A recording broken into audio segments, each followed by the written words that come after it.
Assalamualaikum warahmatullahi wabarakatuh. Perkenalkan, nama saya Eka Rizky Anggi Saraswati dengan NIM A11 2022 14789. Di kesempatan kali ini saya akan memenuhi tugas mata kuliah Sistem Kembali Informasi. Di sini di kelompok saya mengambil judul tentang implementasi sistem deteksi kantuk pengendara mobil berbasis citra menggunakan Convolutional Neural Network atau CNN.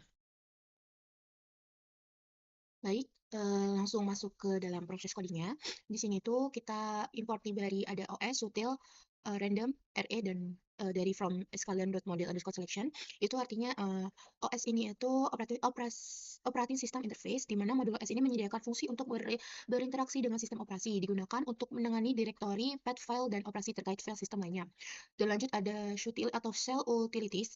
Modul shutil ini digunakan untuk memindahkan, menghapus, atau menangani operasi file atau directory dengan lebih tinggi level daripada OS. Selanjutnya ada import random atau random number and data generation. Modul random ini itu digunakan untuk menghasilkan angka acak atau memilih elemen secara acak dari list atau koleksi data lainnya. Dan ada RE atau regular expression. Modul RE ini digunakan untuk mencocokkan, match, mencari, dan memanipulasi string dengan pola tertentu menggunakan ekspresi reguler. Selanjutnya masuk ke split data subject. Di sini itu ada trend test build dari mohon maaf, masih di sini, from scallion.model selection ini itu fungsinya untuk, uh, mohon maaf saya ulangi, from scallion.model selection import trend test split ini itu fungsi dari trend test split sendiri itu digunakan untuk membagi dataset menjadi subset, pelatihan, training, dan pengujian. Ini sangat penting untuk machine learning untuk melatih dan mengevaluasi model. Lanjut kita masuk ke split data subject. Di sini ada base path dan dataset path, terus ada destination path. Selanjutnya kita masuk ke dev manage subject files. Di mana ini udah saya kasih keterangan di sini, source path lokasi direktori sumber yang berisi folder kategori seperti drowsy dan non-drowsy.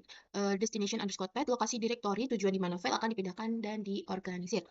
Lanjut kita pastikan folder tujuan ada. Jika tidak ada, maka kita memeriksa apakah direktori tujuan destination path ini ada. Jika tidak ada, maka folder akan dibuatkan menggunakan OS MacDirs. Selanjutnya ada if not, path exit. Mereka ini bertugasnya itu memeriksa apakah direktori tujuan destination path-nya ada. Jika tidak ada, maka akan dibuat dengan OS MacDir. Selanjutnya, for kategori yang ini, drowsy, non-drowsy. Fungsi ini memproses dua kategori.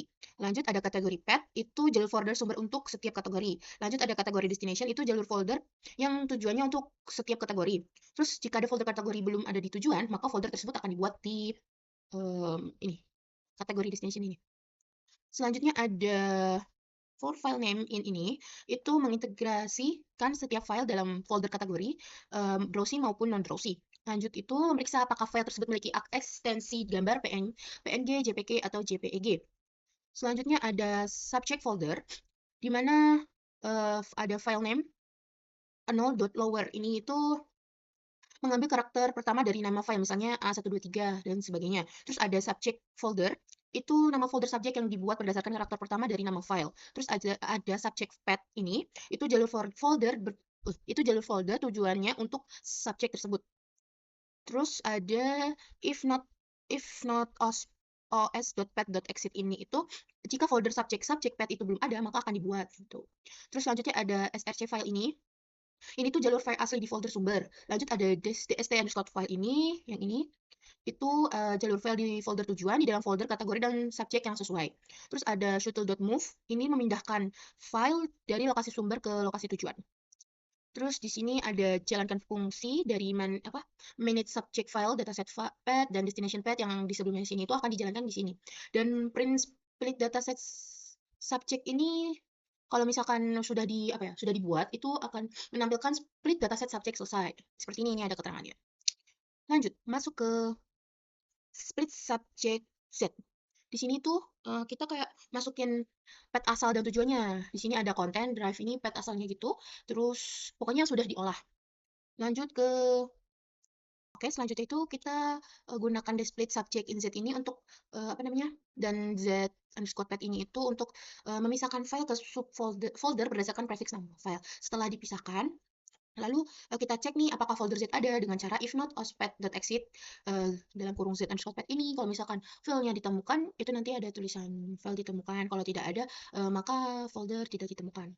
Selanjutnya itu kita iterasi semua file yang ada di folder Z ini. Nah, habis itu kalau misalkan kalau bukan file gambar, maka nanti dia akan di-skip di if not file end with ini nanti akan di-skip gitu. Lanjutnya itu kita tentukan prefix dari nama file, contohnya ZA, ZB atau ZC dengan cara subject prefix sama dengan file name. Itu dua huruf pertama. Yang dua ini tuh kayak nama dua huruf dari penamaan di foldernya itu. Terus habis itu kita buat subfolder berdasarkan prefix jika belum ada. Dengan cara subject folder, os, pet, join, z underscore pet, subject prefix. Terus if not ospet ini dan dilanjutkan dengan membuat subject folder. Setelah itu kita pindahkan file ke subfolder yang sesuai seperti ini. Search file, src underscore file, kita cari nama zpet-nya dan file name-nya. Setelah itu di print, kita masukkan print, itu adalah proses pemisahan file di folder zpet yang tadi, itu selesai. Selanjutnya, for kategori in kategoris ini itu kategori pet ini tuh membangun pet untuk setiap kategori. Dilanjutkan ke Z folder, membangun pet untuk folder Z di dalam kategori. Setelah itu kita cek keberadaan folder Z. Jika folder Z ada, iterasi sama subfolder di dalamnya. Habis itu kita pindahkan tuh ke subfolder. Di setiap subfolder di dalam Z dipindahkan ke kategori pet. Menggunakan shutil.move yang tadi itu yang di awal. Selanjutnya, kita masuk ke basepad. Nah, di basepad ini nanti dia masukin data-data yang tadi tuh di dalam sini, konten ini. Terus kita apa ya, kayak dibagi dua foldernya itu, maksudnya folder kategorinya tuh di Drowsy dan non-Drowsy. Ya, habis itu kita masuk ke kita pindah ini ke dalam subfolder Z ke level utama. Dengan cara ini memindahkan subfolder dari folder Z ke kategori pet. Terus habis itu kita hapus folder Z ya jika sudah kosong, kayak folder yang di folder yang di Z itu kalau misalkan udah apa ya sudah kita pindahkan ke pet sebelum pet yang kita tuju, makanya kita masukin ke sini folder. Habis itu kita masukin ke for kategoris in kategoris ini kita cetak dengan kata folders seperti yang ada di bawah ini, Drowsy dan non Drowsy. Jadi dibagi dua gitu yang tadi saya jelaskan.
Oke, kita lanjut. Di sini itu ada kita masuk ke data file. Di sini ada pet asal dataset.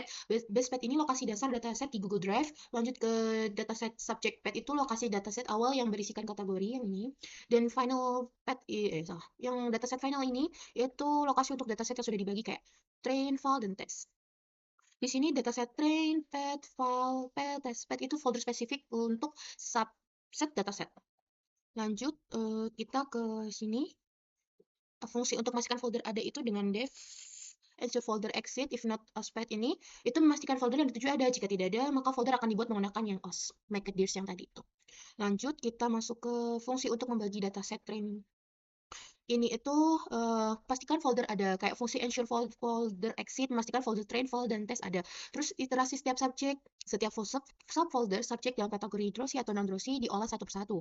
Lalu kumpulkan file gambar hanya file dengan ekstensi PNG, JPG, dan JPEG yang akan diproses. Terus kita acak urutan file menggunakan random shuffle.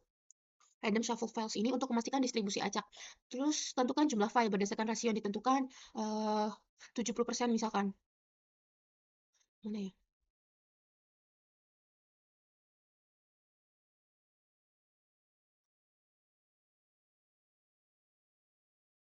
Nah,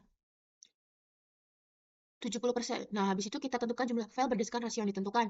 Tadi kan kita mau misalkan di sini ada trainnya 70%, filenya 15%, dan tesnya 15%. Terus kita pindahkan file, terus filenya itu dipindahkan ke folder train, file, dan test sesuai dengan subset yang tadi kita ketik. Habis itu kita masuk ke split dataset sini, itu fungsi split dataset ini dipanggil 2 kali masing-masing untuk kategori Drowsy dan non-Drowsy. Terus datasetnya itu dibagi sesuai rasio yang tadi, ini 0,7, 0,15, dan 0,15. Terus kita menghitung jumlah file yang ada di dalam folder.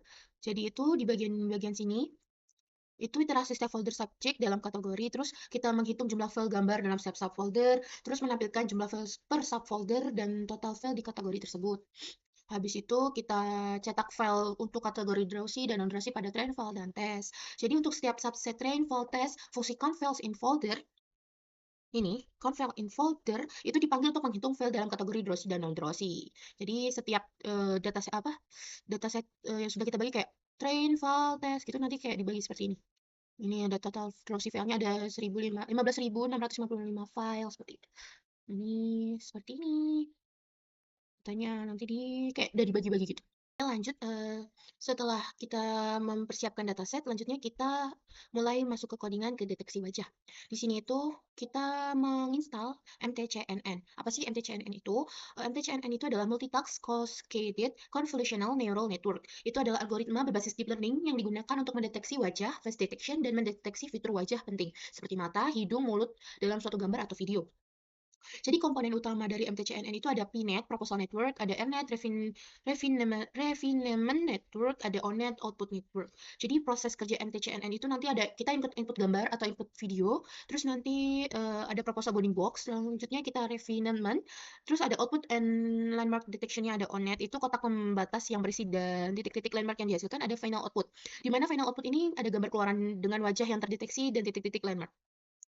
Terus aplikasi MTCNN ini tuh bisa digunakan di face detection, face alignment, penyelesaian posisi wajah, terus ada face recognition, ada emotion detection, terus ada human computer interaction. Lanjut kita masuk ke codingannya. Ke sini importnya ini seperti yang tadi ya. Kita ada import library, ada import OS seperti yang di apa namanya? Persiapan dataset ini. Kita masuk ke deteksi wajahnya. Base path ini ya path utama dari dataset yang tadi kita juga udah buat di awal. Kita masukin ke content drive, my drive ke STKI karena saya ngambilnya seperti itu. Jadi kita tulisnya content drive, my drive STKI. Terus dataset final path ini itu folder utama dataset yang sudah terstruktur. Terus ada detection phase path ini untuk menyimpan gambar hasil deteksi wajah. Langsung ke detektor ini tuh inisialisasi model MTCNN yang tadi kita pakai untuk mendeteksi wajah.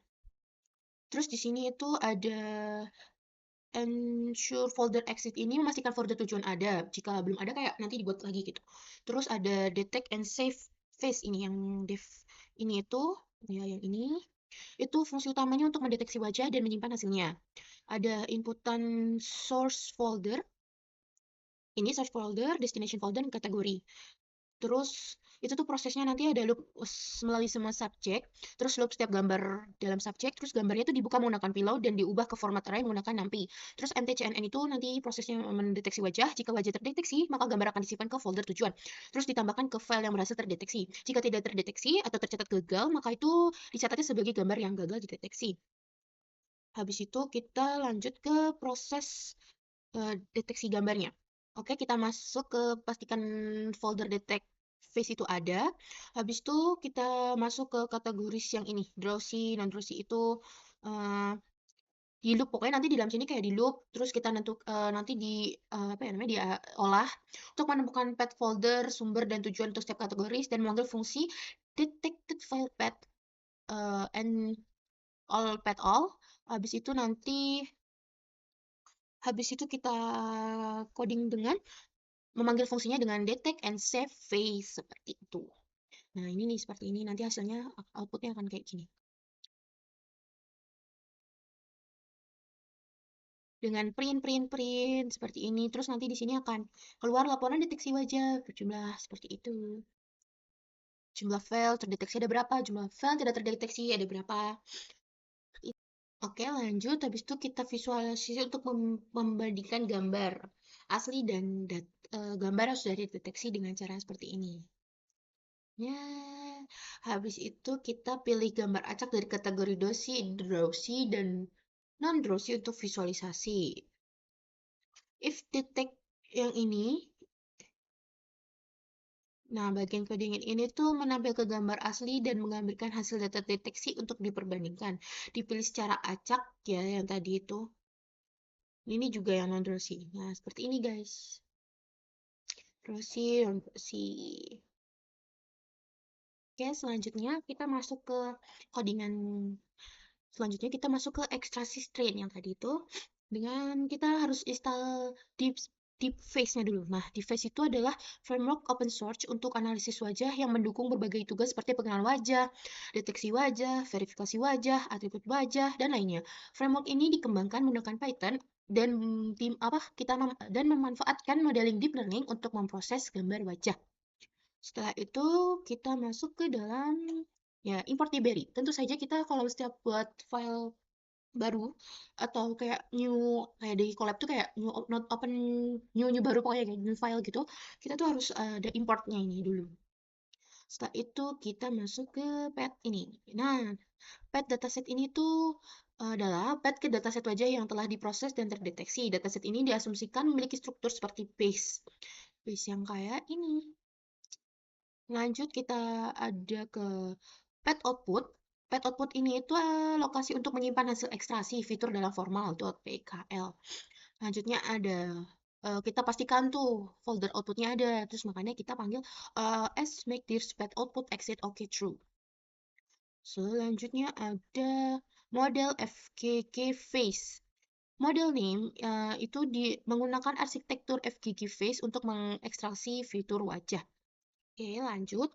Fitur dan label itu list kosong untuk menyimpan fitur wajah dan label kategori drowsy maupun non-drowsy.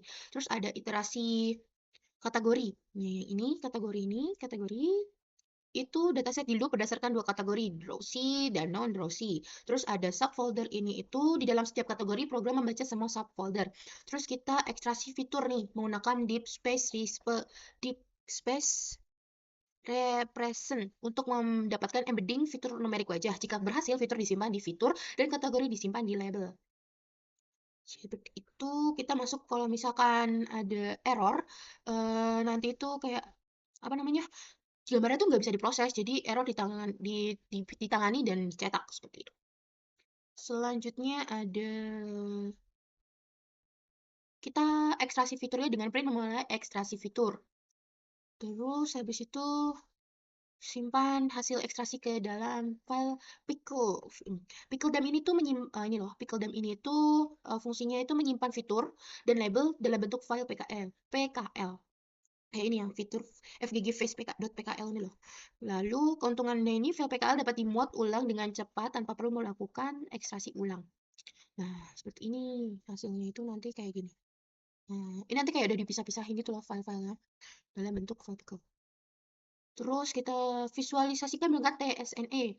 TSNE itu adalah teknik reduksi dimensi untuk memproyeksikan fitur berdimensi tinggi ke dalam 2D. Seperti ini nanti hasilnya. Terus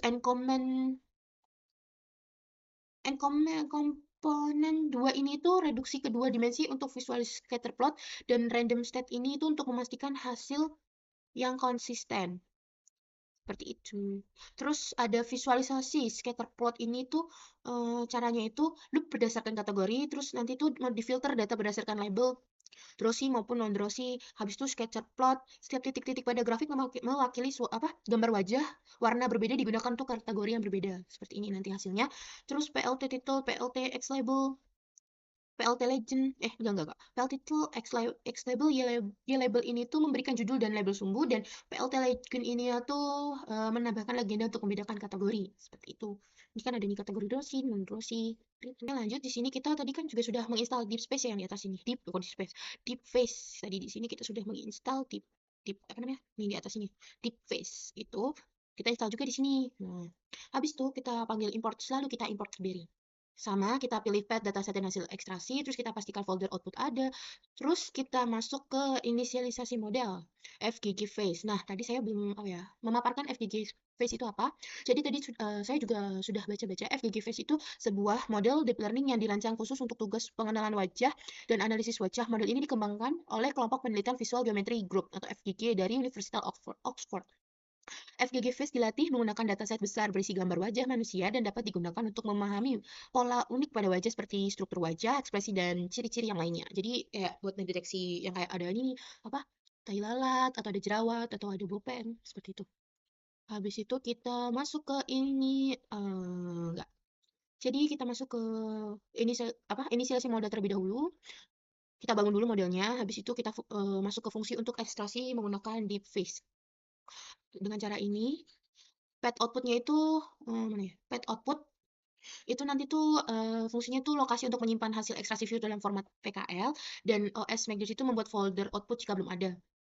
Terus kita masuk ke model name, ya kan? Kita masuk ke model name, di mana model name itu menggunakan arsitektur FGG face untuk mengekstraksi fitur wajah, dan di face.build mode membuat fungsi itu membuat model FGG face ke memori untuk mempercepat proses inferensi di setiap gambar. Seperti itu. Habis itu nanti kita masuk ke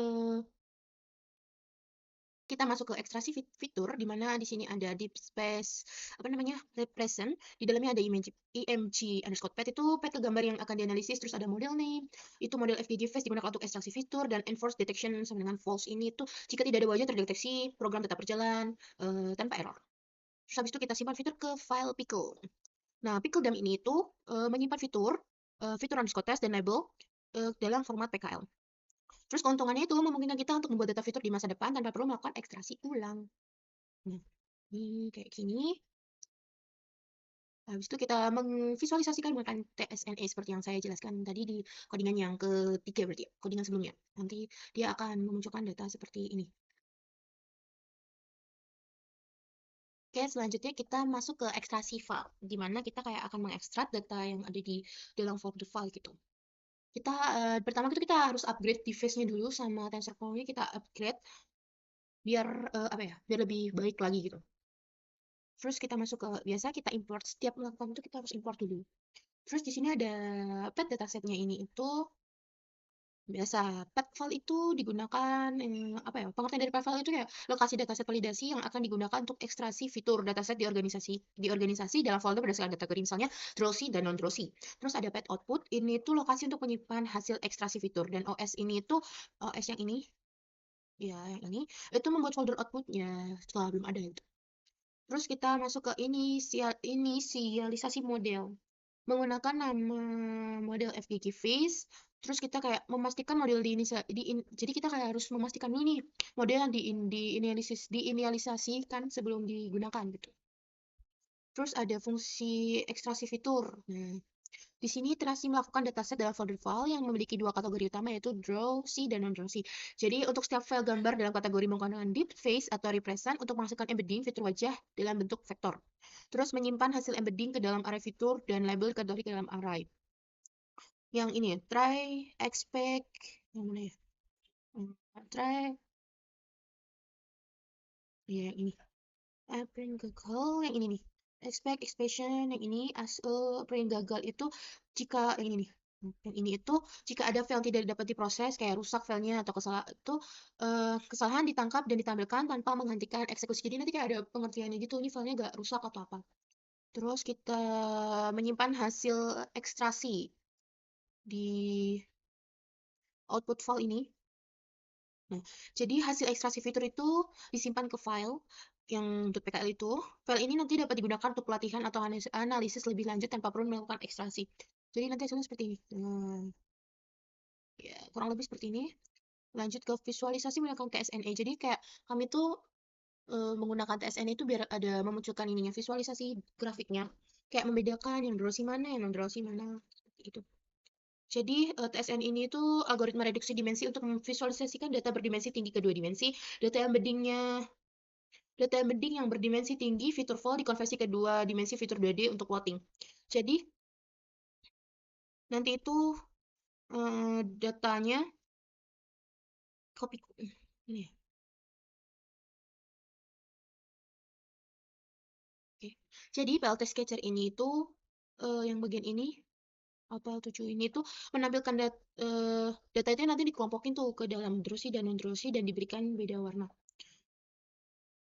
Dan visualisasi TSNE-nya itu menampilkan representasi embedding dalam bentuk sketcher plot seperti ini, yang memudahkan analisis apakah kata drusi dan non drusi itu dapat dipisahkan secara visual. Jadi ini kita kayak bisa lihat yang drusi, yang non drusi, seperti itu. Masukkan evaluasi model tes yang tadi kita telah diekstrasinya itu, kita evaluasikan. Seperti biasa kita menggunakan import. Habis itu kita masukkan pad-nya. Setelah itu kita mengload model-model yang hasil yang telah kita buat.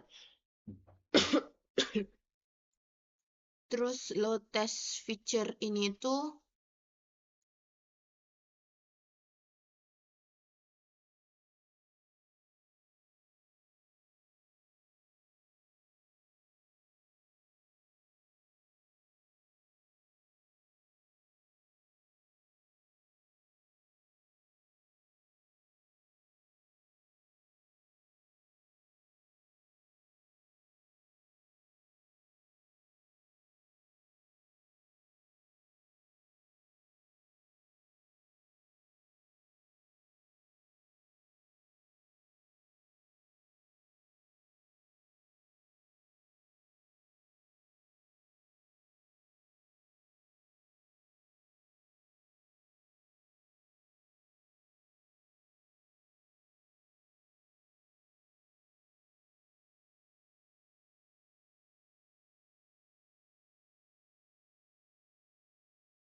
baik masuk ke step selanjutnya.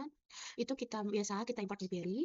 Lanjutnya kita validasi nih. Habis itu kita masuk kayak pad hasil ekstraksi fitur kita masukkan ke dalam dataset final model. Kita lanjutkan dengan note fitur dan label untuk train. Di sini tuh untuk mengecek apakah file fitur training, train file, dan validasi file-file tersedia. Jika tidak ditemukan, program akan menghentikan eksekusi dengan memberikan pesan kesalahan. Nih, kayak hasil ekstraksi tidak ditemukan gitu. Habis itu kita masuk ke file open train yang ini, RP, itu file pickle berisikan features dan label dimuat menggunakan pickle. Data fitur dan label dikonversi ke array NumPy untuk dikompabilitas dengan TensorFlow atau keras. Terus kita masuk ke di sini label encoding nanti kayak data drusinya ada 0 atau non drusinya 1. Jadi diolah di sini. Terus kita masuk ke bangun model FCNN. Di sini itu dan di density 256 activation ReLU. Ini lapisan pertama dengan 255 neuron dan fungsi aktivasi ReLU. Terus input chef disesuaikan dengan dimensi fitur, terus dropout 0,5. Ini itu menerapkan dropout dengan probabilitas 50% untuk mencegah overfitting, dan density 128 ini lapisan kedua dengan 128 neuron dan fungsi aktivasi ReLU. Terus density 2 activation softmax itu lapisan keluaran dengan 2 neuron untuk 2 kelas drusi dan non drusi dan fungsi aktivasi softmax untuk probabilitas kelas.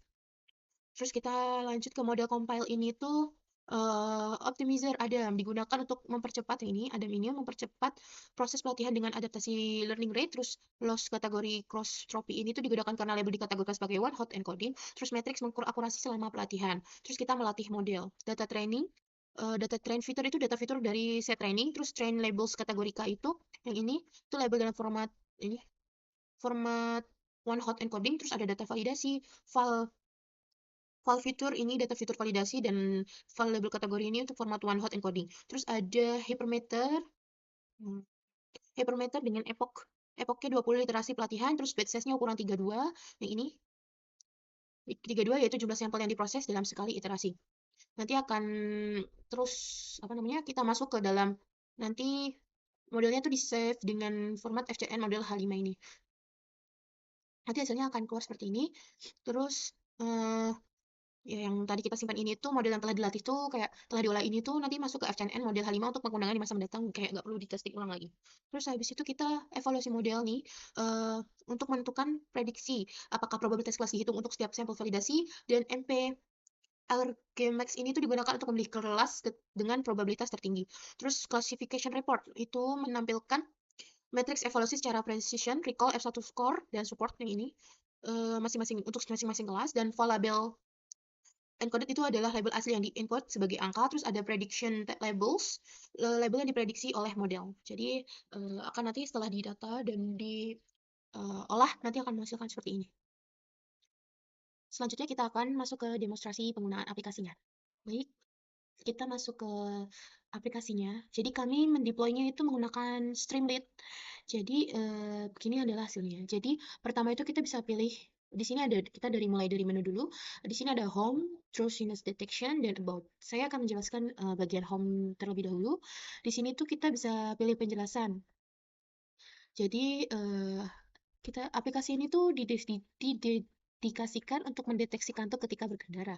Aplikasi ini didedikasikan untuk meningkatkan keselamatan dengan memantau dan mendeteksi tanda-tanda kantuk secara real time. Kami menggunakan algoritma CNN Convolution Neural Network untuk mendeteksi wajah secara efektif dan akurat. CNN adalah algoritma berbasis pembelajaran mendalam yang dirancang khusus untuk mengolah citra dan pengenalan pola. Dengan deteksi ini, kami berharap itu mengurangi risiko kecelakaan dengan mendeteksi tanda-tanda kantuk atau ketidaksadaran dan meningkatkan keselamatan pengguna selama berkendara. Jadi di sini kayak penjelasannya dulu, terus lanjut di sini ada fitur deteksi kantuk. Nah, fitur deteksi kantuk itu kita itu menggunakan algoritma CNN dengan model FGG Face dan Air untuk mendeteksi apakah mata pengguna tertutup atau tidak. Jika mata tertutup lebih lama dari batas waktu yang ditentukan, alarm akan berbunyi untuk memperingatkan pengguna. Terus di sini kita juga menggunakan fitur webcam. Jadi aplikasi ini dapat menggunakan fitur webcam perangkat Anda untuk memantau wajah dan mata secara real time. Webcam akan menangkap gambar wajah pengguna dan sistem akan memproses gambar tersebut dan untuk mengukur aspect ratio-nya. Jadi kayak rasio mata kita gitu, kalau misalkan ketutup nanti dia akan bunyi, kalau misalkan enggak, ya dia akan tidak bunyi. Jadi kelebihannya itu memungkinkan deteksi secara langsung tanpa memerlukan gambar yang sudah ada. Terus cara menggunakannya itu tekan tombol start detection untuk memulai pemantauan wajah atau melalui webcam. Jadi nanti saya akan mendemonstrasikannya saya rekam menggunakan handphone. Terus di sini juga ada fitur upload gambar. Lanjut di sini itu ada apa itu FGG Face. Jadi itu adalah model convolution CNN yang dikembangkan oleh Visual Geometry Group di Universitas Oxford yang tadi saya juga sudah sedikit senggol di dalam ketika saya menjelaskan codingan. Terus bagaimana sih cara kerjanya itu digunakan untuk mendeteksi wajah para pengguna secara akurat. Setelah dideteksi, sistem akan memantau mata untuk melihat apakah mereka tertutup atau terbuka dengan menggunakan rasio di mata. Terus arsitekturnya itu menggunakan FGNet dan ini tuh sangat efektif untuk mendeteksi wajah manusia meskipun ada variasi pada pose atau kondisi pencahayaan yang ada. Terus keunggulannya itu akurasinya tinggi, terus deteksi wajah secara real time dan ekstraksi fitur wajah. Kenapa ini sangat penting dalam aplikasi ini? Dalam membangun aplikasi ini itu menggunakan FGG Face untuk mendeteksi wajah, aplikasi dapat dengan cepat dan akurat memantau mata pengguna jika mata tertutup untuk waktu tertentu. Aplikasi akan memberikan peringatan atau alarm untuk mencegah kecelakaan akibat kantuk. Lanjut, di sini juga ada ER. Jadi ER itu adalah aspect ratio. Terus caranya itu dihidu dengan rumus, ada rumusnya seperti ini. Terus ya ini ada penjelasannya gitu dan di sini juga ada tata cara penggunaan aplikasi drone sinus detection. Jadi cara menggunakan aplikasinya seperti ini. Early Drowsiness Detection yang ini, terus nanti kita bisa pilih fitur webcam, terus nanti saya akan demonstrasi menggunakan handphone. Nanti kita pilih fitur ini, nanti kita klik ini, atau kita bisa pilih mengupload image, seperti itu. Baik, jadi saya mendemonstrasikan merekamnya menggunakan handphone. Di sini jadi ada langkah-langkahnya, kita klik checkbox start detection untuk memulai ini. Lalu pastikan webcam aktif. Jadi kalau ini ya, kamera yang ini tuh aktif, harus aktif. Dan selanjutnya aplikasi akan mendeteksi status mata dan memberikan peringatan jika mata tertutup lebih dari 2 detik. Terus akan berbunyi alarm suara selama 4 detik ketika mata terdeteksi mengantuk lebih dari 2 detik. Terus ada alarm suara akan berhenti berbunyi ketika mata sudah tidak terdeteksi mengantuk. Hapus checkbox start detection untuk menghentikan deteksi. Baik, kita langsung saja mulai ke demonstrasinya. Kita klik the start detection. Nah, ini kita melek, misalkan kayak melek ini, kayak masih kehitung ada status tidak mengantuk. Kalau saya merem lebih dari 2 detik, dia akan bunyi selama 4 detik. Lalu kita melek dan dia akan berhenti setelah 4 detik alarmnya berbunyi. Seperti itu. Kalau kita merem lagi, dia akan bunyi. Ini untuk mendeteksi biar kita sadar, biar ketika berkendara kita oh iya kita sedang berkendara nih, jadi kayak ya jadi harus lebih fokus lagi ketika berkendara atau menepi sebentar. Lalu kalau kita sudah selesai, kita bisa klik untuk start detectionnya kita klik untuk kita menonaktifkan dari aplikasinya.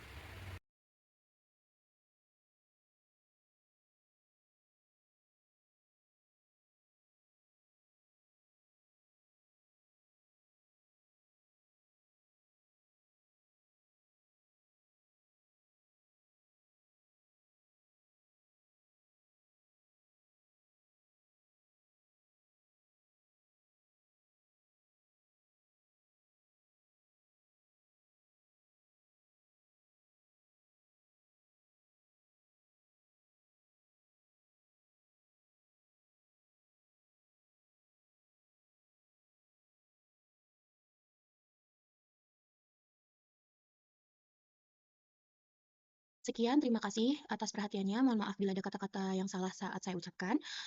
Sekian, wassalamualaikum warahmatullahi wabarakatuh.